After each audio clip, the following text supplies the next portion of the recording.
Well, hello there. Let me take this banner down so that you can see me. I want to welcome you to the Poetry of Healing show on blackdoctor.org. And I am Dr. Paulina Van, and I am just so happy that you have joined us this morning, checking in with us this morning. And I am the host of this show. And today's show is all about being vulnerable, what it looks like. Well, first of all, what it is, what it looks like in your day to day life, why it is important to relationships, and then how you can be more vulnerable. So I'll integrate my poetry to help tell the story, and we're going to practice meditation to help us to be better at being vulnerable. And so on this day, it may be morning where you are, it's morning where I am, uh, or it may be evening, or it's close to your rest time. I just invite you to do the centering with me. It takes about 2 minutes, and it's going to help us focus this time to look inside of us and just explore vulnerability. And so I'm going to invite you to lower your gaze or close your eyes if you're comfortable.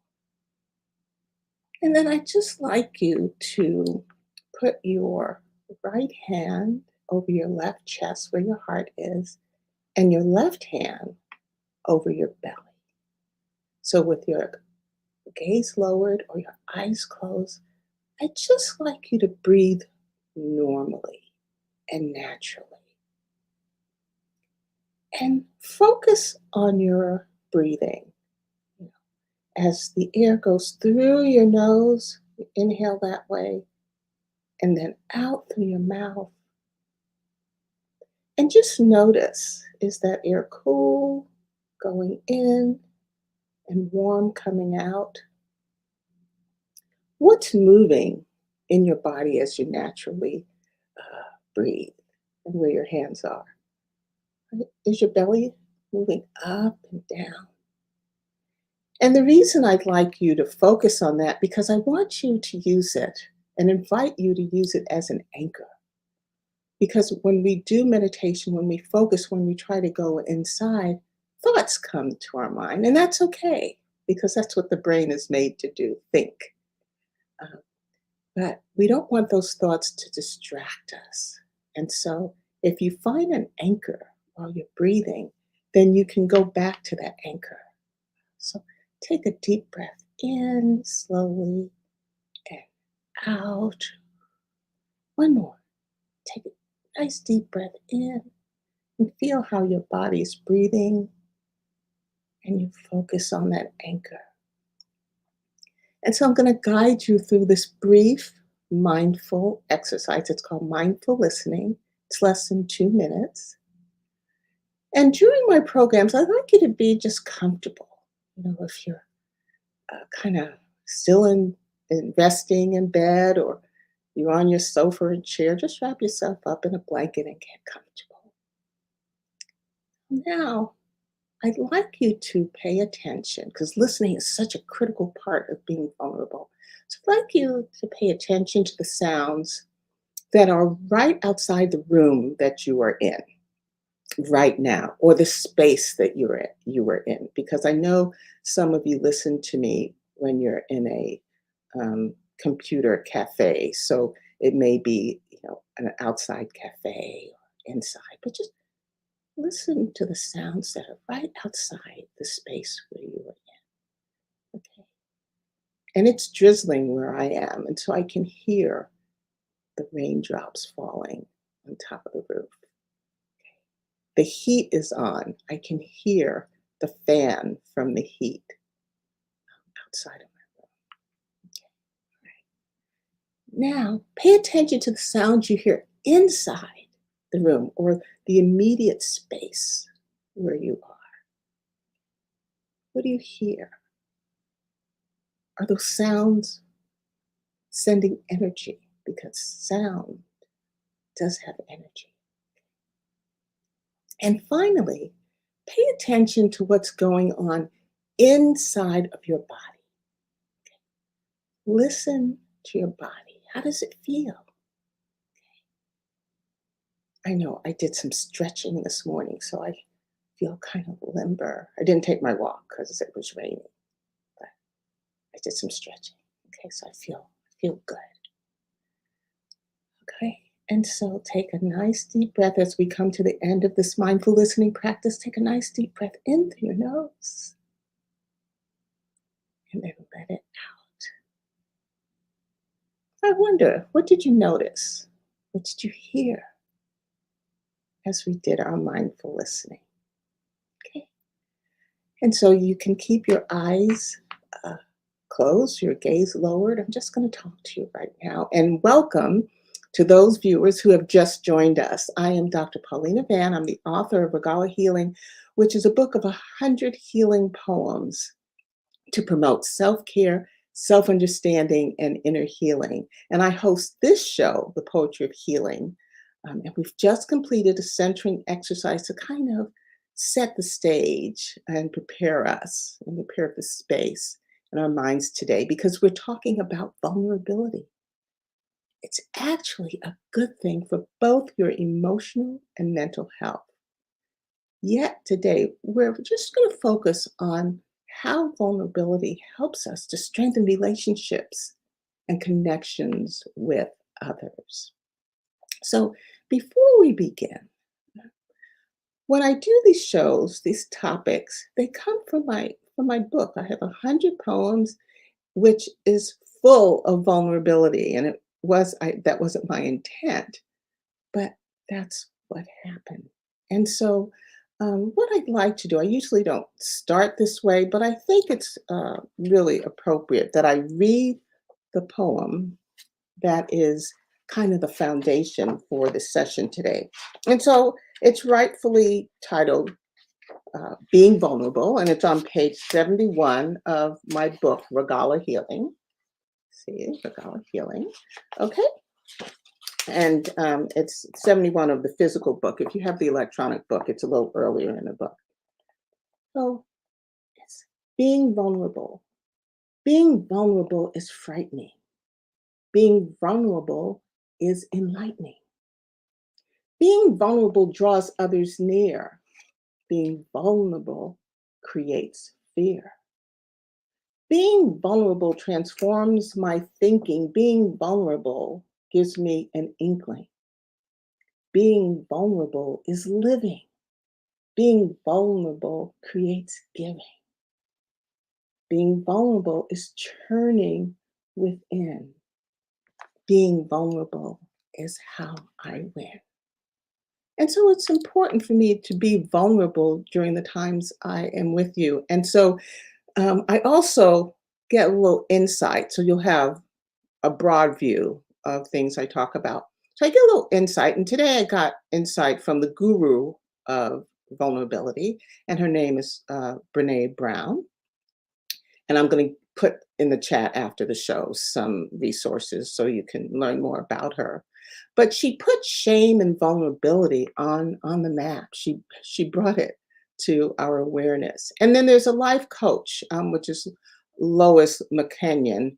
And I also kind of got some thoughts from her too. So that we're all on the same page, let's start with what is vulnerability? And the dictionary definition of vulnerability might be what most of us had in our mind. I know I had it until I learned more about vulnerability and I experienced vulnerability for myself. But this is what the dictionary has to say about it. And it says it's a state of being exposed to the possibility of being attacked or harmed, either physically or emotionally. That's scary, isn't it? None of us want to be harmed in any way. But Brene, she says it like this, which is a lot more uh, human and appealing to our human side. And she says it's an authentic and intentional willingness. Okay. It's real, and you make a decision to be open to uncertainty, risk, and emotional, exposure in social situations in spite of your fears. Okay. So this involves being willing to accept the possibility of being hurt and the risk that comes with being open with others and clearly yourself. Okay. So, what are some other words that are used to describe vulnerability or maybe synonyms for vulnerability? Okay. So, I have a list, just a list for you. So, exposed, open, susceptible, not successful, susceptible, sensitive, naked, unguarded, unprotected, unsafe, defenseless. But I hope by the end of the show, you will add the following to this vulnerability, and that is joy, creativity, belonging, courage, strength, confidence, security, joy, and growth. Because those two are also possible when you become vulnerable. Now, what is an example of being vulnerable with someone else? Okay, I'll give you some examples. Doing something you know you're not good at. Okay. I know that I'm not good at cooking certain things, okay? But I try it, put myself out there. Another one is sharing a personal story or personal condition that you normally would keep to yourself. I shared my childhood abuse. It may also be something like you're disclosing or telling someone about your struggle with mental illness or an addiction. Okay.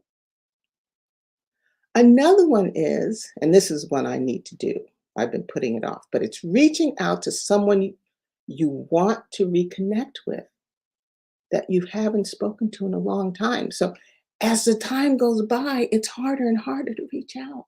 Right? Putting yourself out there and accepting the risk of rejection, such as being the first to say, I love you to a romantic partner. Telling others how you feel when you're upset with them. Definitely need to breathe before you do that, right? Talking about and owning up to your mistakes. Showing someone that you care about them. That's scary. Are you going to get that back?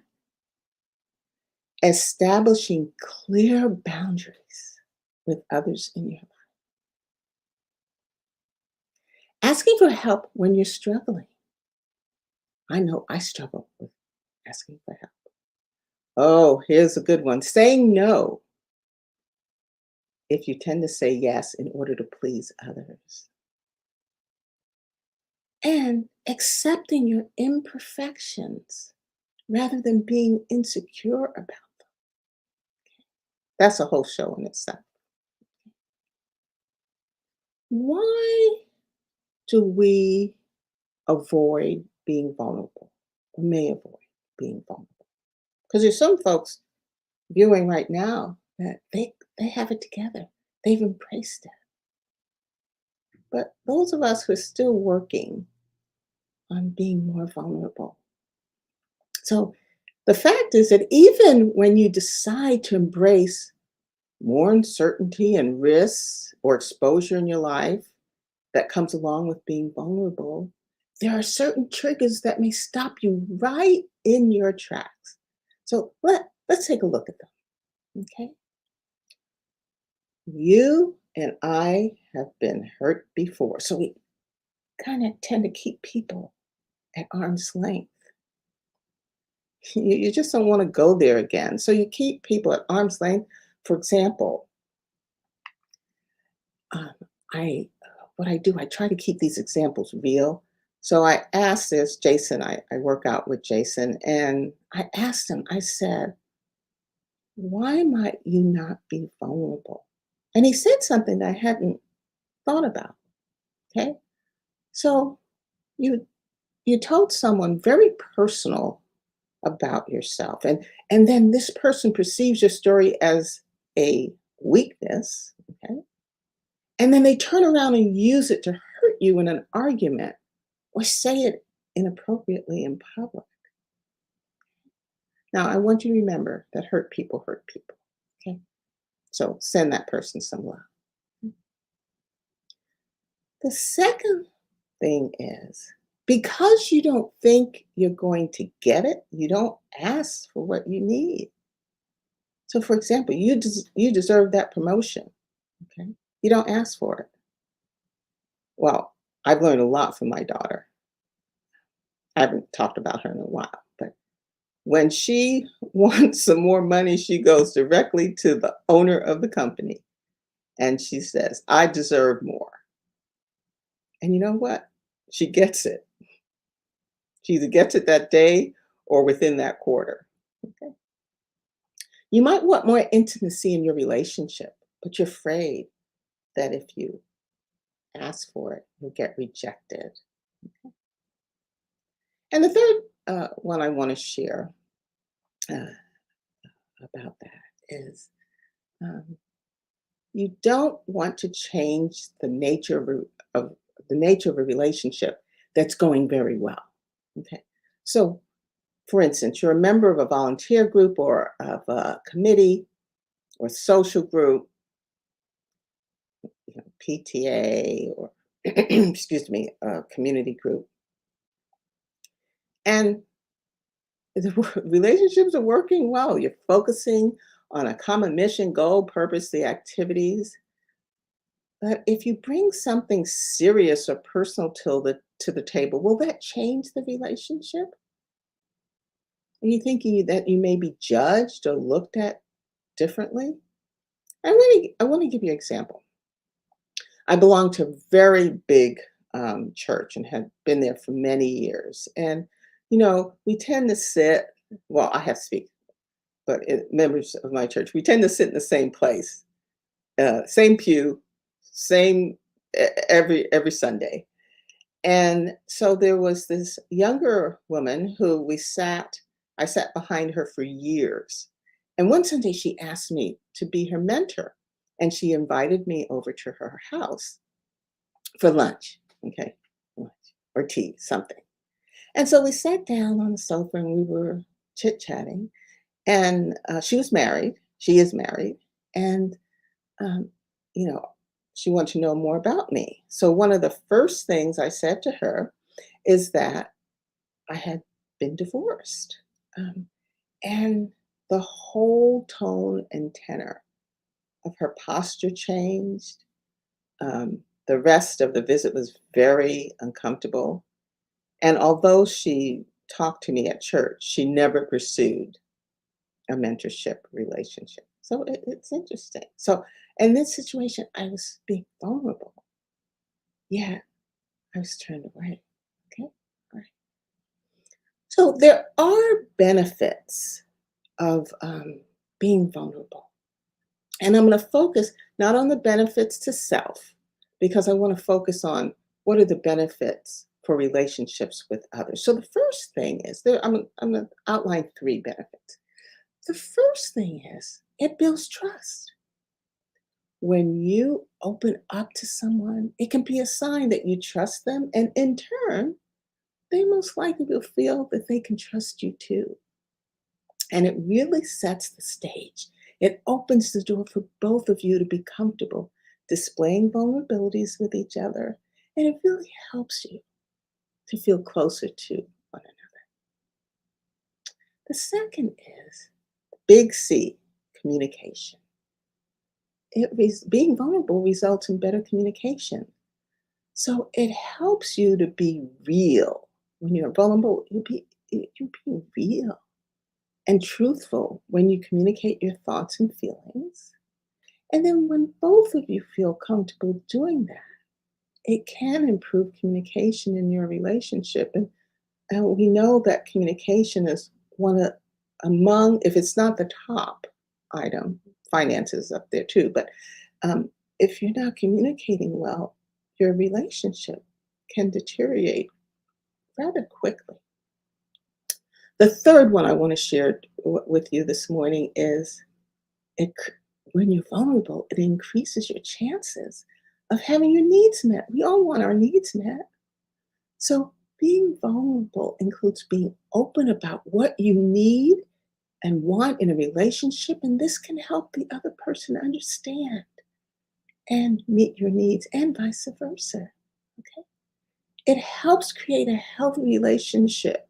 Um, but, well, yeah, I want to bring to your attention that if someone does not respond to your vulnerability in a positive manner, it may, and I want to emphasize, it may be a sign that it's not a relationship that works or one that needs to be worked on. So, you know, you don't want to just give it up, but maybe it's a sign that this relationship needs some work if it's going to flourish. Next, I want to talk to you about how to be more vulnerable and steps that you can take to become more vulnerable.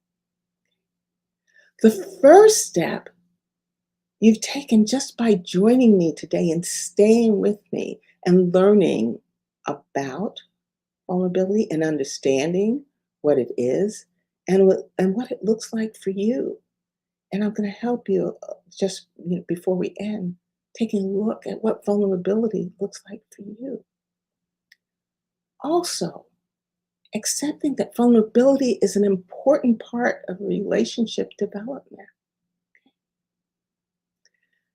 The second is practice vulnerability. For instance, do things that are outside your comfort zone, allowing yourself to grow and be vulnerable to risks that come your way. You'll find that the things that you found daunting or scary are not as scary as they seem. Remember, the unknown tends to be worse than what you learn to be true. Okay. You may find that it's difficult and you aren't good at being vulnerable. Either way, if you don't push yourself outside of your comfort zone, you won't be able to open yourself up to new experiences. You want to take chances that being vulnerable will be more comfortable and natural for you. And the third tip I'd like to give you today is you can get to be more vulnerable by getting to know yourself on a deeper level. So, in order to become vulnerable with others, you need to look inside of yourself first. And the more you understand your true self on a deeper level, the better you'll be to express yourself to others and be comfortable showing vulnerability. And one of the ways I read you one of my 100 poems um, earlier in the show.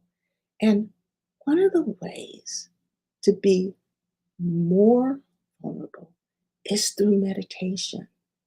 And so I have a meditation by Trish Gaffney, and it's called Befriending Vulnerability.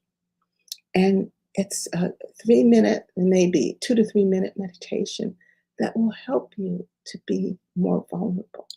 But I want to encourage you. So why do I why do I say meditation? Because that's how I became more vulnerable. That's how I wrote this book. I meditated every day, not with the intention of becoming more vulnerable. It just happened.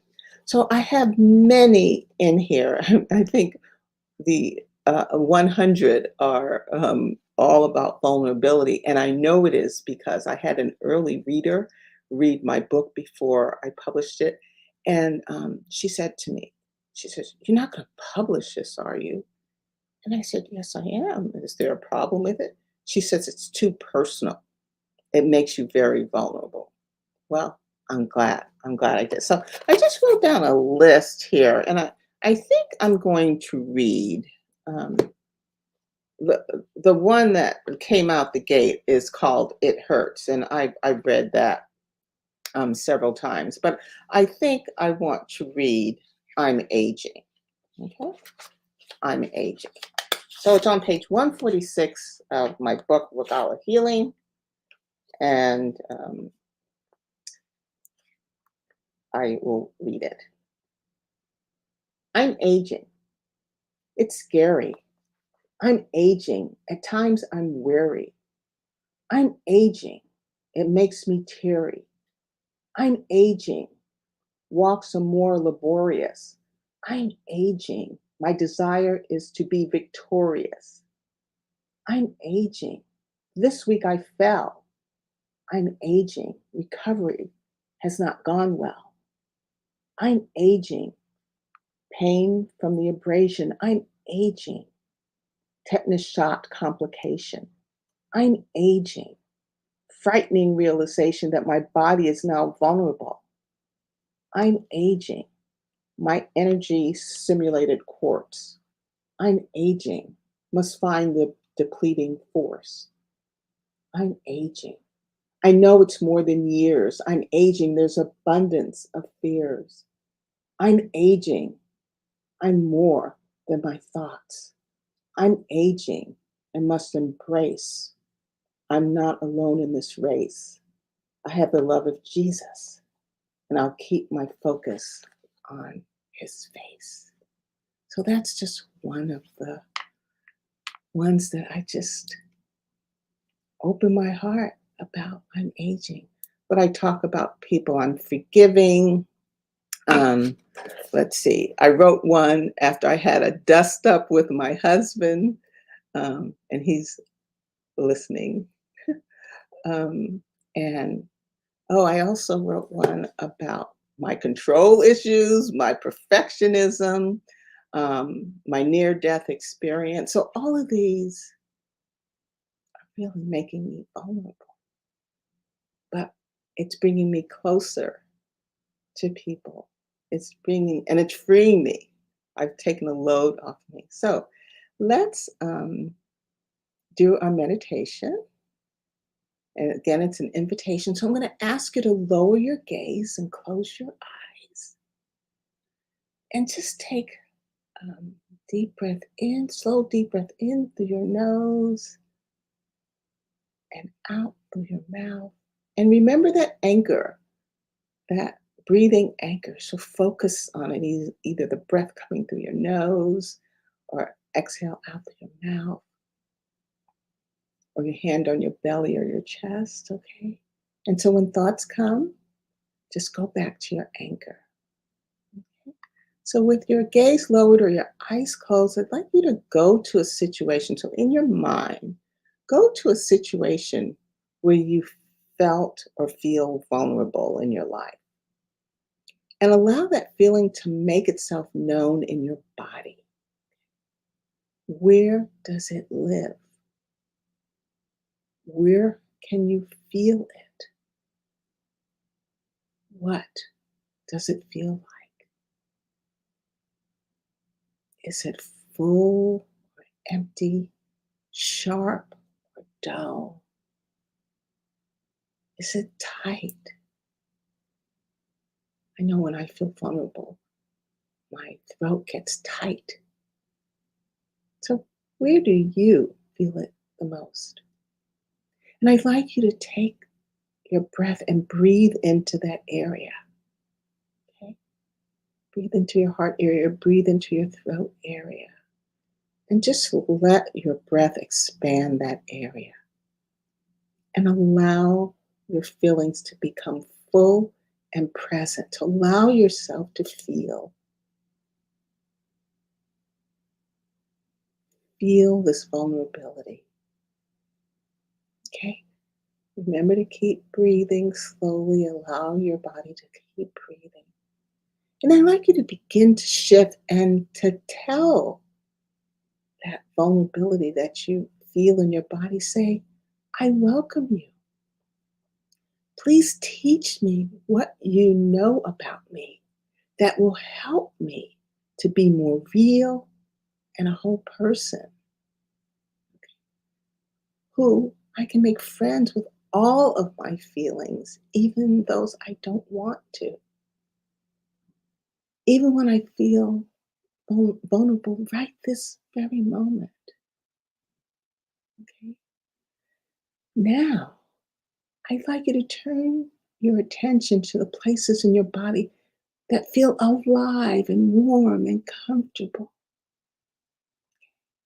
And it's different for all of us. And repeating on the in breath and out breath the following.